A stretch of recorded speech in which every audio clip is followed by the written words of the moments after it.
Hi friends, welcome to yellow kitchen. இன்றைக்கி பார்த்திங்கன்னா நம்ம க்ரீமி மேங்கோ ஐஸ்கிரீம் எப்படி பண்ணுறதுன்னு பார்க்க போகிறோம். இந்த ஐஸ்கிரீம் வந்து நல்ல க்ரீமியாக இருக்கும் அண்ட் இது ரொம்ப ஈஸி. இந்த ஸ்டெப்பை நீங்கள் ஃபாலோ பண்ணிங்கன்னா உங்களுக்கு வீட்டிலே ஹோம்மேட் ஐஸ்கிரீம் செஞ்சிடலாம். இதுக்கு பார்த்திங்கன்னா நான் ஒரே ஒரு மாம்பழம் எடுத்திருக்கேன். அது தோல் சீவி இது மாதிரி கட் பண்ணி எடுத்திருக்கேன். இது பார்த்திங்கன்னா ஆல்மோஸ்ட் வந்து ஒரு 300 கிராம்ஸ் அளவு தான் இந்த மாம்பழம். மில்க் பவுடர் வந்து ஒரு 5 டேபிள் ஸ்பூன் ஆட் பண்ணுறேன். அதுக்கப்புறம் பார்த்திங்கன்னா ஃப்ரெஷ் க்ரீம் வந்து ஒரு 5 டேபிள் ஸ்பூன். ஃப்ரெஷ் க்ரீம் வந்து எல்லா ஷாப்லேயும் அவைலபிள். கண்டென்ஸ் மில்க் வந்து 5 டேபிள் ஸ்பூன் ஆட் பண்ணுறேன். அப்புறம் மேங்கோ மிக்ஸுன்னு ஒரு 1/2 டீஸ்பூன் ஆட் பண்ணுறேன். இதான் அந்த மேங்கோ மிக்ஸு. இதில் வந்து நான் 1/2 டீஸ்பூன் ஆட் பண்ணுறேன். இது பார்த்திங்கன்னா எல்லா சூப்பர் மார்க்கெட்லேயும் கிடைக்கும்.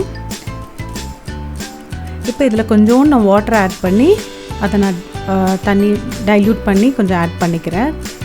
இப்போ இதை வந்து நல்லா மிக்சியில் அரைச்சிடணும்.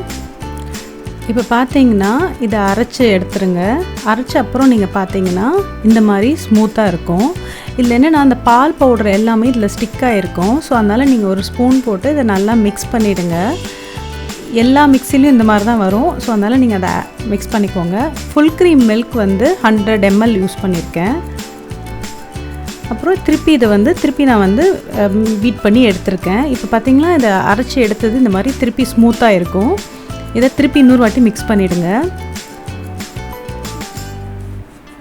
இப்போ பார்த்தீங்கன்னா இதோட நான் ப்ரௌன் சுகர் வந்து 3 டேபிள் ஸ்பூன் ஆட் பண்ணுறேன். இதை திருப்பி இன்னொரு வாட்டி மிக்சியில் அரைச்சி எடுக்கிறேன். இதை அரைச்சி எடுத்துருங்க. திருப்பி பார்த்தீங்கன்னா அரைச்ச அப்புறம் இந்த மாதிரி ஸ்மூத்தாக இருக்கும். இப்போ இதை வந்து நம்ம ஒரு பாக்ஸில் மாற்றிடலாம். உங்களுக்கு வந்து மெயினாக இம்பார்ட்டண்ட்டாக வந்து இந்த எசன்ஸ் பற்றி நான் சொல்லணும்.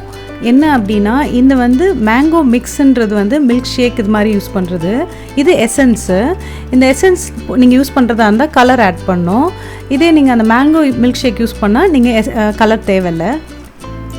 இப்போ இதை க்ளோஸ் பண்ணிவிட்டு ஃப்ரீசரில் 5 to 6 hours நம்ம ஃப்ரீஸ் பண்ணி எடுக்கணும். ஃப்ரீஸ் பண்ண அப்புறம் பார்த்தீங்கன்னா இது இப்படி இருக்கும். இப்போ நீங்கள் இந்த மாதிரி சர்வ் பண்ணலாம். உங்களுக்கு என்னோடய எல்லோ கிச்சன் சேனல் பிடிச்சிருந்தா லைக் பண்ணுங்கள், ஷேர் பண்ணுங்கள், சப்ஸ்கிரைப் பண்ணுங்கள். மறக்காமல் கீழே இருக்க பெல் ஐக்கானை கிளிக் பண்ணுங்கள். தேங்க்யூ.